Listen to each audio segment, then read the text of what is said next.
ఏమంటున్నావమ్మా? నాన్న, ప్రేమ అనే పేరుతో తను ఏం చేసినా చెల్లుతుంది అనే అహంకారం తనది.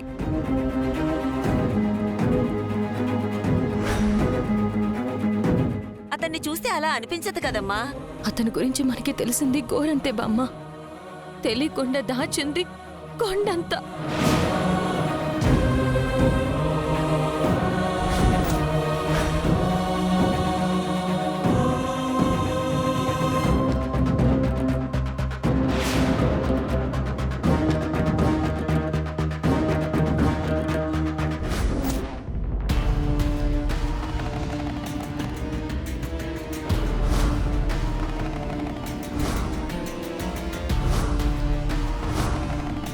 Excuse me.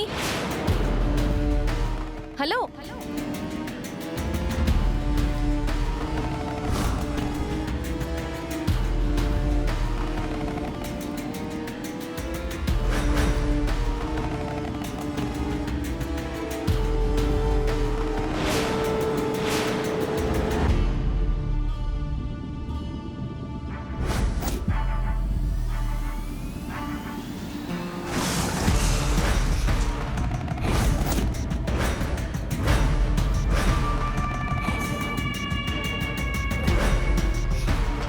అసలు వాడు జయబాబేనా?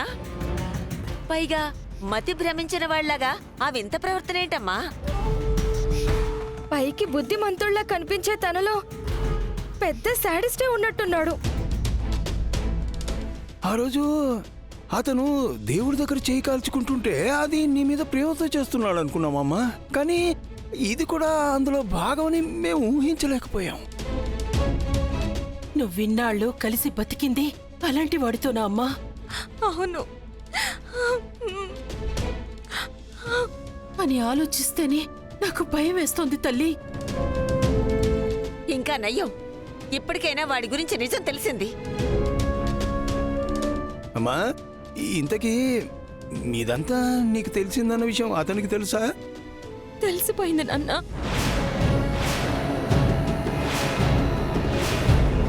ఆ హాస్పిటల్లో అడ్డుపడుతుంటే నేను తప్పించుకుని వచ్చాను.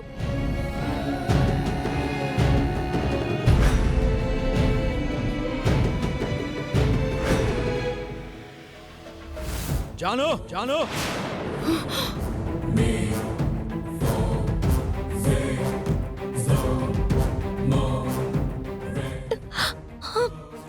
నాన్న, నాన్న, నేను వెళ్ళను నాన్న, వెళ్ళను. జాను,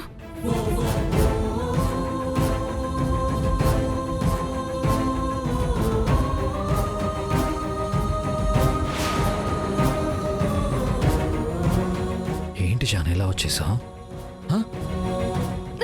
పద, మన ఇంటికి వెళ్దాం. పద, రా. బాబు, తను నీతో రాదు. నువ్వు బయలుదేరు, వెళ్ళు. జాను, రా. ఏదైనా గొడవలు మనస్పర్ధలో ఉంటే భార్యాభర్తలం మనం కలిసి కూర్చొని మాట్లాడుకోవాలి. కానీ ఇలా నలుగురిలోకి వస్తే మన వాల్యూ మనమే తగ్గించుకున్నట్టు అవుతుంది. పద జాను, వెళ్దాం. పద, రా. తను నీతో రానంటుంది కదా, చెప్తుంటే నీకు అర్థం కావట్లేదా? వెళ్ళి ఇక్కడి నుంచి.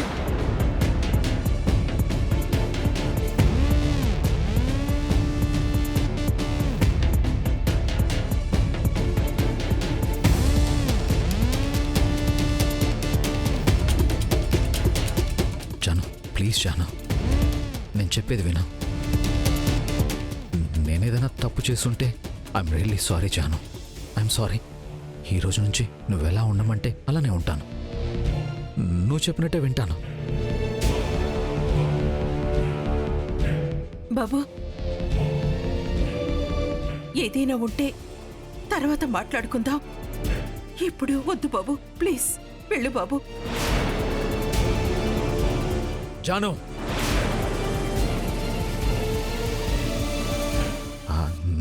నువ్వు లేకుండా నేను బతకలేను. ఆ విషయం నీకు కూడా తెలుసు. ఇంటికెళ్ళి మాట్లాడుకుందాం, రా. నన్ను వదిలేయండి వదిలేయండి.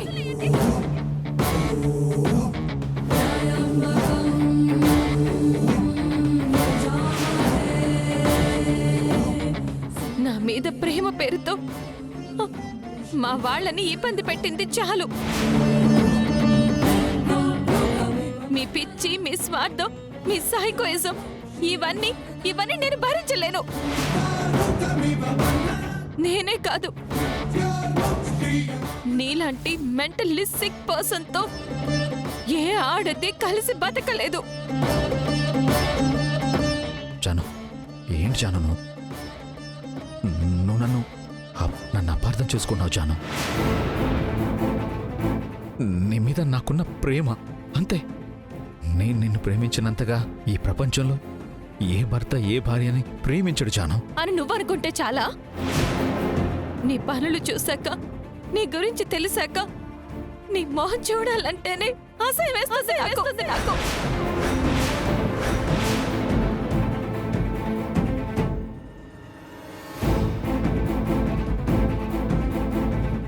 జాను,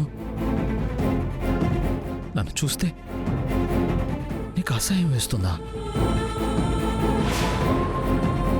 నా కూతురు నువ్వు అక్కర్లేదని చెప్తుంది కదా, చెప్తుంటే నీకు అర్థం కావట్లేదా? వెళ్ళకడ నుంచి.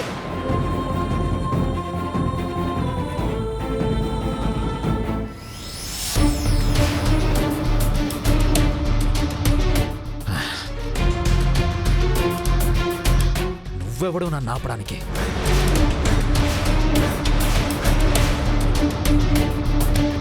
నేనెవర్నా? నేను జానుకి కన్న తండ్రిని. నేను జాను మెళ్ళో తాళి కట్టిన భర్తని. నువ్వు జానుని కన్నావు, పెంచి పెద్ద చేశావు, అంతే. అక్కడితో నీ పని అయిపోయింది. ఇప్పుడు జాను నా భార్య, తను నా సొంతం. తన బాడీ, మైండ్, సోల్ అన్నీ ఇప్పుడు నాకే సొంతం, నాకే సొంతం.